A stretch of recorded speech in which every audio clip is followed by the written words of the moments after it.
decir algo, o agnóstico, o al ser, no sé, de alguna secta o de una religión nueva, lo que sea.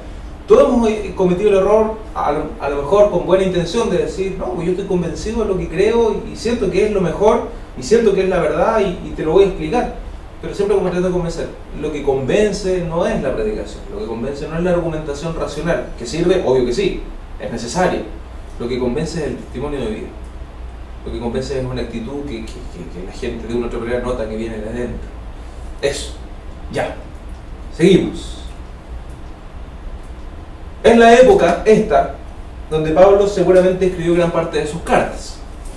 No tenemos todas las cartas de Pablo y todas las cartas que le atribuimos a Pablo, lo más probable es que no sean de Pablo, solamente algunas.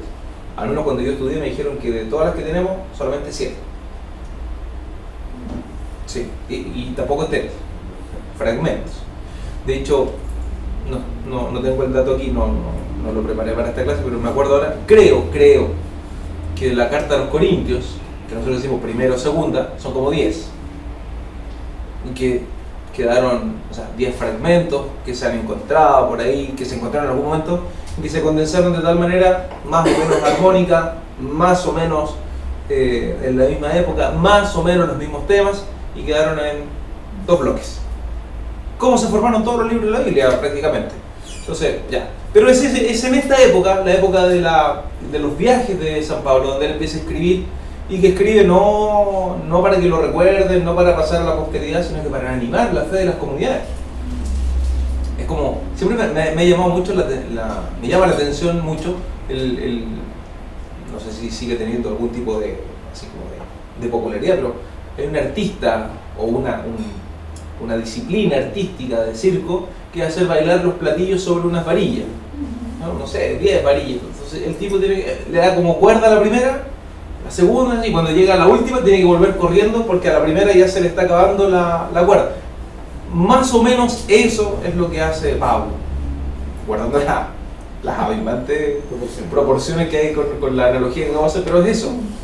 Llega, toma el palillo, toma el platillo y empieza a darle vuelta y anima a la comunidad. Ya, pero él tiene que seguir a otra comunidad. Pero mientras está en otra comunidad, no los olvida y les manda una carta o para reprenderlos, o para animarlos, o para exhortarlos, o para contarle otras cosas, en fin.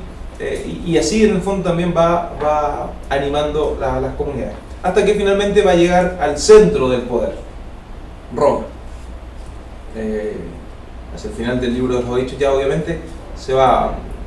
Uno podría, en algún momento nota que como que el libro termina abruptamente, uno está esperando que poco menos que nos cuenten también, bueno, cómo fue el martirio, dónde fue, así como los detalles que quedan ahí siempre como tan misteriosos, como que termina rápidamente el libro, porque Pablo ya llegó a Roma, llegó a la capital del mundo, al centro del mundo, llegó a la capital del poder, al menos político, y es la hora del martirio, es la hora de la prueba final, por así decirlo. Aquí el texto precioso de Pablo, he combatido el buen combate, terminé la carrera, conservé la fe. Uno dice, claro, se está llegando a Roma, teniendo el martirio. Se entiende. No es solamente una linda metáfora, el tipo sabe que se va a morir. No se va a morir, lo van a matar, que es distinto.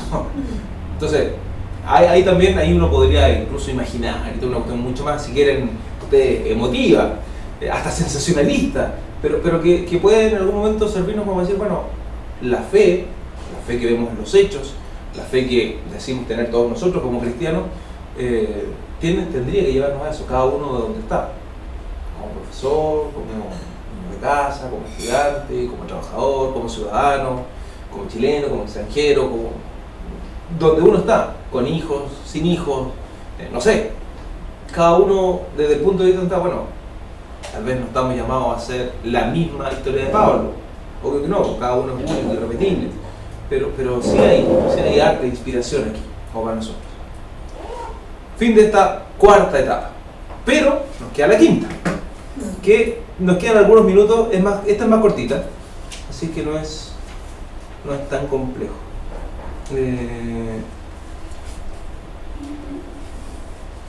Que en el fondo es quinta etapa, pero es como quinta etapa, más que quinta etapa es como quinto tema, porque está dentro es una etapa que no es etapa porque atraviesa todo. Como 4B. Como una 4B. Claro, una cosa así, una 4B. que es el tema de la persecución y el martirio. Martirio tenemos ya desde el principio, Esteban es el primero, o si queremos hilar más fino, si quieren ustedes, en la obra de Lucas, Jesús es el primer mártir del reino de los cielos, o antes, Juan el Bautista incluso. Bueno, entre los años 30 y 60, por eso esto es más corto, va de la mano con esta cuarta etapa que vimos recién. Entre los años 30 y 60, la persecución y el martirio está a cargo del poder religioso, por decirlo de alguna manera. ¿Quiénes persiguen a los cristianos? Fundamentalmente son los judíos, las autoridades judías. El pueblo judío en general escucha, acepta, adhiere, se convierte o se ríe, es indiferente. Las autoridades judías, y me imagino que no todas tampoco, pero lo que intentan es acallar el nombre de Jesús. Nosotros les prohibimos hablar en nombre de ese hombre y ustedes llenaron la ciudad con esto. Entonces, bueno, hay que obedecer a Dios antes que a los hombres, dicen los apóstoles. Los vamos a azotar. No, azótenlo. Y dice Lucas, y los apóstoles salieron contentos de haber recibido aquel ultraje. O sea, más encima se alegraban que lo azotaran. Bueno, eso, más o menos en perspectiva cronológica, entre el año 30 y el año 60. Por más. Luego del año 60, o a partir del año 60, sin que deje de haber persecución desde el punto de vista, desde el poder religioso, comienza la persecución ya también de parte de los romanos. Persecución y martirio, obviamente. Que no solamente que los persiguen como para entregarles algo o para darles un coscorrón, sino que los persiguen para encarcelarlos, para torturarlos y para... ¿El tiempo de 100 meses? Sí, exactamente. Termina en el fondo con... Por ejemplo, podríamos decir que empieza con Nerón, alrededor del año 60, que le echa la culpa a los cristianos de haber incendiado Roma. Y bueno, y al final el 90, más que el 100, Domiciano, que ahí ya termina por arrasar con lo poco que quedaba. A propósito de esto se los acabo de mencionar, solamente ahí si quieren ustedes los textos como para ejemplificar. Los cristianos terminan en la cárcel, amenazados todo el día, torturados, martirizados, en fin, el martirio de Esteban en el capítulo 7, el martirio de Santiago en el capítulo 12, que cuenta con la prisión de Pedro. Pero hay un texto ahí arriba de la presentación, me refiero, Juan 10:32, que ha de ser, me parece a mí, bastante iluminador como para esto. Si bien estamos hablando de la obra de Lucas, pero ustedes saben que un texto de la palabra de Dios explica otro texto y no es que Lucas no tenga nada que ver con los otros. Así que vamos a ocupar un texto de Juan para iluminar un poco más esto. Juan 10:32 dice, voy a leer desde el 31 para contextualizarlo. Los judíos trajeron otra vez piedras para apedrearlo. 32. Jesús les dijo, os he mostrado muchas obras buenas de parte del Padre. ¿Por cuál de esas obras queréis apedrearme? Lo que genera la persecución a los cristianos es su testimonio. Hay una canción, al menos que yo alguna vez escuché, cuando estaba niño, estaba en el colegio, también para una Semana Santa. Era, ¿por cuál de los milagros me condenas tú? Inspirada en este texto. Entonces, me acordé el otro día preparando la clase de la canción y empecé a buscar el texto, que no dice exactamente cuál de los milagros, pero el sentido es el mismo. ¿Por cuál de todas las obras buenas que he hecho entre ustedes ahora me quieren ajusticiar? Los cristianos podrían haber dicho, a ver, por predicar la salvación, por predicar la libertad, por curar y no nosotros, sino que el Señor, a un tullido, por hablarles del reino de salvación. ¿Ya? ¿Por cuál de todas esas cosas nos quieren matar? No, por ninguna de esas. ¿Y por qué entonces? Entonces, hay en el fondo aquí claramente un paralelo, si quieren ustedes, o un reflejo de lo que es la misma vida de Jesús, el martirio permanente, podríamos decir, de Jesús, hasta que se consuma en la cruz, frente al martirio permanente de los apóstoles, que termina después graficado sobre todo en el martirio de Pablo en Roma, y según la tradición, el martirio también de Pedro. Entonces, cárcel, amenazas, torturas, son como que están ahí salpicados, adornando, dándole contraste al color de esta obra. Pablo, que ya dijimos, el protagonista de la obra de los Hechos es el Espíritu, pero Pablo tiene un papel importante, como referente, si quieren ustedes, azotado, expulsado, apresado varias veces con los textos correspondientes. Lo que decíamos recién, con el emperador Nerón, yo tuve un perro que se llamaba Nerón, pero no era tan malo como el verdadero. Me acordé de Nerón.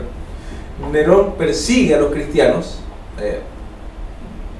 con la excusa de que ellos fueron los culpables del gran incendio de Roma, con lo que se inicia una persecución que, ojo, no es, si bien hay una culpabilidad, o sea, se inventa esta culpabilidad de los cristianos, pero en el fondo lo que Roma hace es aniquilar a los judíos. Llegan ahí y sucede, o sea, todas estas persecuciones de los cristianos, no, si bien, a ver, ¿cómo decirlo para que se entienda bien? Como que no distinguen. Arrasan con el templo de Jerusalén, arrasan con los cristianos y después, claro, con por culpa de los cristianos, el incendio de Roma, mayor odio a los cristianos. Y después termina, por así decirlo, termina entre comillas, en realidad, esta gran persecución el año 90, ya bajo el dominio de Domiciano, emperador. Un detalle me parece súper importante tenerlo en cuenta a la hora que uno se acerca a los textos bíblicos. En esta época, la época de Domiciano, es la época donde se escribe el Apocalipsis. Entonces cuando uno dice, ¿por qué el Apocalipsis es tan, valga la redundancia, apocalíptico, en el sentido que uno ocupa la palabra así más, no técnicamente?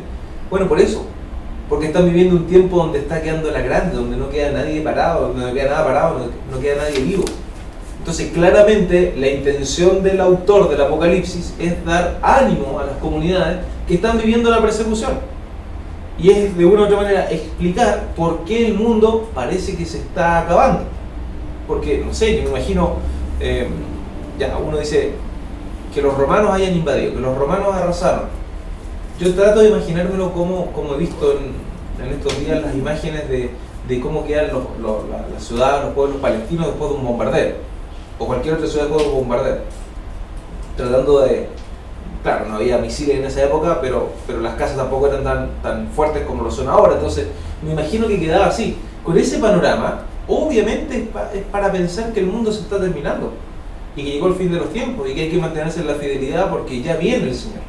Entonces, cuando uno ve los textos en esta perspectiva también desde la historia, uno dice, no es un texto para asustar a la gente, al contrario, es un texto para explicar, es un texto catequético, profético, que en el fondo lo que busca es animar a las comunidades para que se mantengan firmes en la fe. Eso es, no vamos a significar tanto por el Apocalipsis, pero simplemente como para mencionar. Siendo así, entonces, hemos concluido esta. Sí, era muy cortita esta. En realidad debería haberla metido en la cuarta, no en la quinta. Pero eso. Simplemente una palabra, vamos a dejar ahí para que no se vea tan oscuro. Una palabra sobre la sexta etapa, que es más corta todavía, que es una etapa en que podemos llamar de jerarquización. ¿Qué significa esto? Que es, en fin, de toda esta iglesia carismática, guiada por el Espíritu y tan ideal, llega un momento en que ya no están los apóstoles y probablemente la segunda generación cristiana también ya está empezando a desaparecer, está empezando a morir. Entonces llega la hora de, por así decirlo, ordenar la cosa. Y ese ordenar se entiende por la jerarquización. Ok, entonces ahora ya no está Simón Pedro. Bueno, pero alguien tiene que sucederlo. Y cuando no esté ese sucesor, alguien más. Entonces se empieza a institucionalizar, por ejemplo, el papado, el pontificado. Ya, los presbíteros no son eternos, el consejo presbítero. Bueno, habrá que seguir eligiendo. Entonces los presbíteros ya no son simplemente que carismáticamente o después de una oración, la efusión del Espíritu. Entonces empieza ya a haber ciertas prácticas que son más, si quieren ustedes, de una institución normada más que carismática. Ahora, con los años llegamos a lo que tenemos hoy día, una iglesia muy jerarquizada, fuertemente estratificada, que está tratando de volver a lo que alguna vez fue, pero que nos cuesta mucho después de 2000 años de historia.